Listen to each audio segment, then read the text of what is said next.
જો ખેડૂત મિત્રો આમાં છે ને ખૂબ વરસાદ આવ્યો બરાબર, ચોમાસામાં અષાઢ મહિનામાં ખૂબ વરસાદ થયો બરાબર, અષાઢ શ્રાવણમાં. એટલે તમે જોઈ શકો છો જે જગ્યા ખાલી પડી છે ને એ ખાલી જગ્યા એટલે કે વચ્ચેની જે જગ્યા છે એમાં પછી શેણાનું વાવેતર કરી દીધું છે. કારણ કે પેલામાં છે ને 50% જેવા જો ખેતરની અંદરથી અજમાના છોડ છે ને એ બળી ગયા છે ખૂબ વરસાદ પડવાના કારણે. એટલે વચ્ચે જો ખેડૂત મિત્રો એક આઈડિયા દોડાવી અને શેણાનું વાવેતર કરી દીધું છે. જો તમને બતાવું, અને શેણા ફર્સ્ટ ક્લાસ ઉગી ગયા છે. જો આખા ખેતરમાં આ રીતના થયું ને એટલે પછી વચ્ચે શેણાનું વાવેતર કર્યું.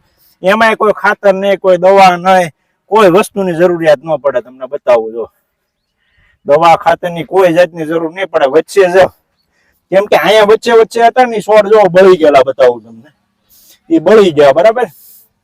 અજમાના વચ્ચે વચ્ચેના જે છોડ બળ્યા એટલે પછી વચ્ચે જે જગ્યા હોય ને એમાં લાગત પછી શેણાનું વાવેતર કરી દીધું છે.